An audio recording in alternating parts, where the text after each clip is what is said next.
देखिए ये वीडियो भी जो है वो CGL 19 के रिगार्डिंग ही है।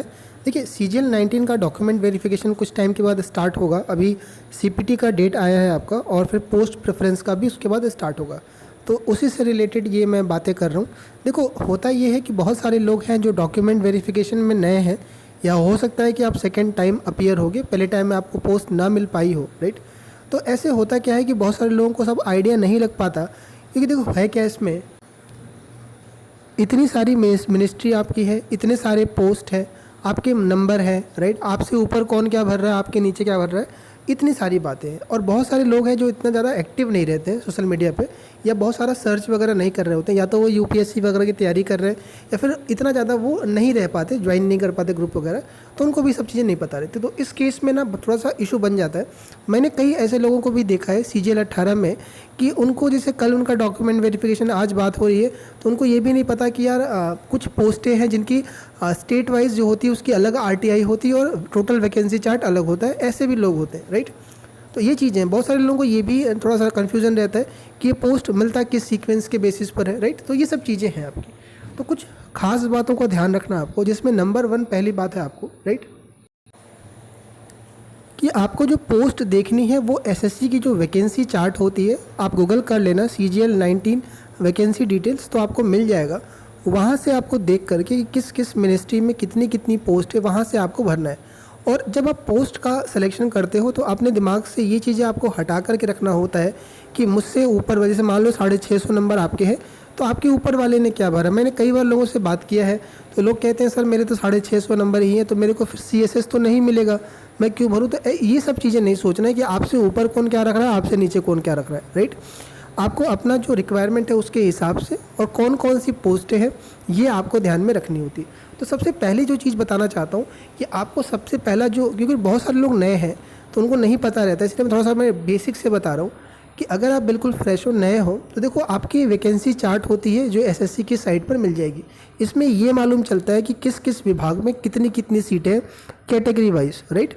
तो आप इसको पहले देख लो और उसके बाद क्या है आपको आइडिया लग जाएगा कि पोस्टिंग कहाँ है, किस किस विभाग में पोस्ट मिलती है आपकी, राइट। अब इसको लेकर के भी ऐसे लोगों के दिमाग में रहता है कि पहले 4600 ही भरना है, फिर 2800 भरना है, फिर 2400, या मेरे तो सिर्फ डेस्ट के लिए है तो मैं ये नहीं भर सकता, वो नहीं भर सकता। ये सब भी कन्फ्यूज़न है आपकी। लेकिन सबसे पहले आप ये वैकेंसी चार्ट देखते हो एंड देन आगे का आप सोचते हो। दूसरी बात ये है आपका कि जो ये वैकेंसी चार्ट है उसमें जो पोस्टें हैं, मैं आपको बताऊँ बेसिकली उसमें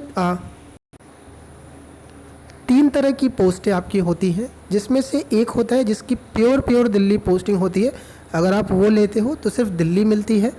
कुछ पोस्टें ऐसी हैं जिसकी पूरी ऑल इंडिया में, मतलब मैक्सिमम पोस्टें ऐसी हैं जिनकी ऑल इंडिया में पोस्टिंग होती है, और बहुत सारी मिनिस्ट्री ऐसी होती है, अच्छा, जिनकी ऑल इंडिया पोस्टिंग होती है, उसकी ऑल इंडिया में कहाँ कहाँ सीटें हैं आपको ये आपको नहीं मालूम चलता है वैकेंसी चार्ट में, जो मैं आपको पीछे दिखा रहा हूँ, राइट। जैसे मैं आपको दिखाऊँ कि डिविजनल अकाउंटेंट आप पोस्ट देखोगे तो आपको लगेगा कि मिनिस्ट्री ऑफ इसके अंदर आ रहा है, तो मिनिस्ट्री लिखा हुआ है, इसका ये मतलब नहीं है बच्चे कि वो दिल्ली में ही होगा। आप सर्च करोगे, जैसे मिनिस्ट्री ऑफ माइंस में आपको ASO की पोस्ट मिली, तो अगर आपने मिनिस्ट्री ऑफ माइंस सर्च किया और वो दिल्ली में आ रहा है, इसका ये मतलब नहीं कि वो दिल्ली में ही होगा, उसके रीजनल ऑफिसेज भी होते हैं, राइट। तो मेरा ये कहने का मतलब है यहाँ पर कि जो पोस्टें हैं जिनमें श्योर दिल्ली है उसको हटा दें, तो बाकी जो पोस्टें हैं उसमें जो ऑल इंडिया पोस्टिंग है उसमें से कुछ मिनिस्ट्री का आपको पता रहता है कि ऑल इंडिया में कहाँ कहाँ है, और कुछ मिनिस्ट्री अपना नहीं बताती है। वो कैसे पता करते हैं, उसके लिए आपको सेपरेट अलग से उस मिनिस्ट्री के अंदर RTI लगाना पड़ता है। आप कहोगे भैया क्या हम इसके लिए अलग अलग सब आदमी अलग अलग लगाएंगे, तो कई बार क्या होता है कि कुछ इंस्टीट्यूट वाले या कुछ यूट्यूब चैनल वगैरह वाले लगा देते हैं लोग, और वो शेयर हो जाता है, तो आप उसका यूज़ करके आप देख सकते हो, राइट। तो आपको मालूम चल जाएगा कि उसकी पोस्ट कहाँ कहाँ है, और भरने में भी आसानी रहती है। जो नहीं बताती है उसमें आप कुछ नहीं कर पाओगे, राइट। जैसे CAG नहीं बताता है आपका, ऐसे बहुत सारी, अभी मैं उसकी बात नहीं कर रहा हूँ। अगली बात ये है कि जब मंत्रालय मिल जाता है आपको, या कोई भी पोस्ट मिल जाती है जिसमें दिल्ली पोस्टिंग नहीं है, तो कुछ में क्या होता है कि रैंडम आपको भेजते हैं स्टेट में, जितने जैसे आपके CGD आपको मिलता है, तो CGD आपसे नहीं पूछेगा आपसे कहाँ जाना है आपको, वो अपने मर्जी से आपको किसी रैंक के बेसिस पर नहीं, ऐसे ही आपको स्टेट वाइज एलोकेट कर देता है अपने हिसाब से, राइट। और वहीं हम दूसरी पोस्ट की वजह से CGA का आपका है वैसे ही वो भी करता है रैंडम, और कुछ हैं जो आपकी आपके रैंक के बेसिस पर आपसे प्रेफरेंस मांगते हैं स्टेट का। जैसे आपका डिपार्टमेंट ऑफ पोस्ट हो गया, सीएजी के अंदर डिविजनल अकाउंटेंट है आपकी, और बहुत सारी पोस्ट है ऐसी जो आपसे आपका प्रेफरेंस मांगते हैं।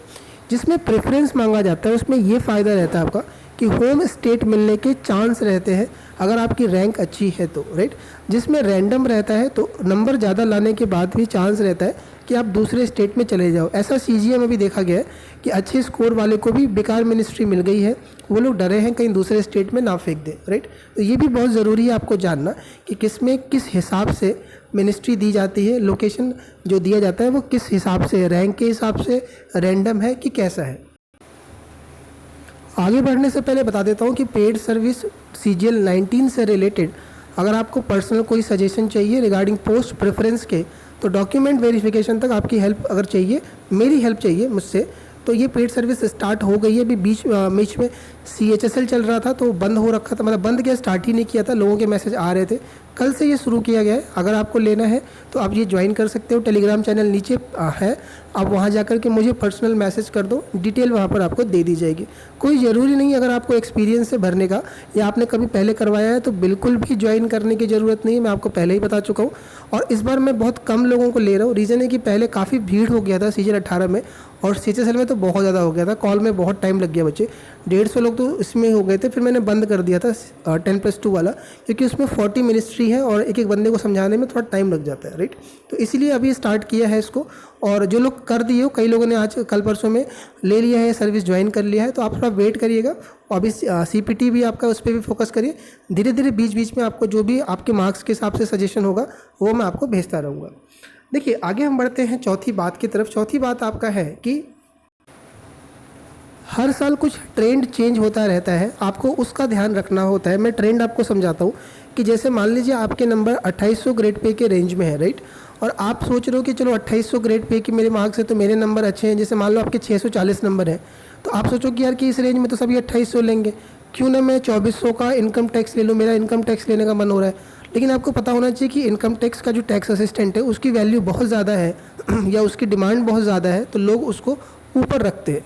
तो उस केस में अगर आप भर देते हो 635 पर भी तो मिल तो जाएगा आपको, लेकिन मिलने के बाद देखो इनकम टैक्स रैंक के हिसाब से करता है और ट्रांसफ़र का इशू है उसमें, तो आप दूसरे स्टेट में फंस जाओगे। तो इस चीज़ का ध्यान रखना होता है कि किसको लोग ऊपर रख रहे हैं, किसको नीचे रख रहे हैं। ऐसे में अगर CBIC की बात करूँ तो CBIC को लोग नीचे रखते हैं, और अगर आपकी होम स्टेट बहुत रिक्वायरमेंट है तो आप इसमें रिस्क ले सकते हो। 2800 ब्रेक करके आप छोड़ करके सीधा आप CBIC रख दो। ऐसे बहुत सारे लोगों ने CGL 18 में रखा है, जिनके अच्छे स्कोर थे, उनको घर चाहिए था, बहुत ज़रूरी था होम पोस्टिंग, तो उस चक्कर में उन लोगों ने CBIC की तरफ मूव किया। तो इस चीज़ का आपका ध्यान में होना बहुत ज़रूरी है, किस पोस्ट की डिमांड ज़्यादा है, किसकी कम है, राइट। कई बार हमने देखा CGL 18 में कि लोगों ने भर दिया इनकम टैक्स को और नोटिस किया कि जिनके 2800 मिलने चाहिए थे उनको इनकम टैक्स असिस्टेंट मिला, लेकिन उनके मुंबई या फिर दूसरे स्टेट में साउथ में पोस्टिंग के लग रहे थे, राइट। तो ऐसा सीन हो गया, 560 वाले को 2800 आराम से मिल जाता, हो सकता था कि होम स्टेट मिल जाता, लेकिन लोगों ने यही सोचा कि इनकम टैक्स भर देते हैं, और बहुत बड़ी जनता ने ये सोच लिया, राइट। और फिर वही हुआ कि लोगों के नंबर ऐसे थे कि अच्छा पोस्ट मिलने के बावजूद उन्होंने इनकम टैक्स लेकर के अब उनका स्टेट का इशू बच जाएगा, है ना। अगली बात आपको ये भी ध्यान रखनी है कि जो पोस्ट आप भर रहे हो उनमें कुछ मेडिकल और फिजिकल रिक्वायरमेंट होती है। उसका वीडियो मैंने परसों डाला था, प्लेलिस्ट मिल जाएगी आपको CGL 19 से रिलेटेड, मैं पूरा डाल रहा हूँ, आप उसको नोटिस करते रहिएगा, देखते रहिएगा। तो उसमें मेडिकल और फिजिकल देख के भरिएगा, क्योंकि कई बार ऐसा होता है कि हम उसके लिए एलिजिबल नहीं है, हमारा फिजिकल कलर ब्लाइंड हो आप मान लो, और आपने भर दिया CGDA, तो CGDA में आपको कलर ब्लाइंडनेस नहीं अलाउ है। ऐसे मान लीजिए आपकी हाइट नहीं है, CBI आपने ज्वाइन कर लिया तो दिक्कत हो जाएगी, आई साइट की प्रॉब्लम है तो दिक्कत आ जाएगी, क्योंकि उसका रूल होता है कि अगर आप नहीं कर पाओगे वो तो आपको परमानेंट रिजेक्शन मिल जाएगा, बाद में दूसरी पोस्ट नहीं मिलेगी, राइट। तो ये कुछ बेसिक चीज़ें हैं जिनको आपको ध्यान में रखना है। बाकी सैलरी, पैसा, ट्रांसफ़र, वो सब चीज़ें अलग बात पे, ये कुछ बेसिक चीज़ें हैं जिनको आपको ध्यान में रखनी है। देन आपको पोस्ट का सिलेक्शन करना है। आप जब भी पोस्ट भरिए, मैं आपको हमेशा एक बात बोलता हूँ कि आपको किसी की बातों पर नहीं जाना होता है। नंबर आपके हैं, मार्क्स आपके हैं, काम आपको करना है, सैलरी आपको लेनी है बच्चों, लाइफ आपका है, राइट। तो डिसीजन आपका ही होगा, बातें सुनिए आप सबकी, फैसला खुद से करिए आप, राइट। और दूसरी बात कि जितने भी पोस्ट आप भर रहे हो, राइट, थोड़ी बहुत राइट आइडिया ज़रूर ले लीजिएगा। हो सकता है कि आपको लंबा टाइम इसमें गुजारना पड़े, तो ये आपके लिए इंपॉर्टेंट हो सकता है, राइट। कोई हेल्प चाहिए होगा तो आप टेलीग्राम पे मैसेज कर दीजिए, यूट्यूब कमेंट के रिप्लाई में कर ही रहा हूँ। पेड सर्विस ज़रूरी नहीं है कि सभी लोग लो, अगर आपकी मर्जी है तो लीजिए, राइट। वैसे भी कुछ दिन बाद में ये हो सकता है रोक दूंगा, ज़्यादा लोगों को नहीं लेना है, मेरे अपने भी कुछ काम है, बस जुलाई तक का है मेरा, देन उसके बाद मैं भी कुछ चीज़ों में अरेंज हो जाऊँगा, राइट। तो इसमें ध्यान रखिएगा बच्चे, आपको जैसा भी लगेगा आप देखिएगा, और मिलता हूँ अगले वीडियो में एक नए टॉपिक के साथ।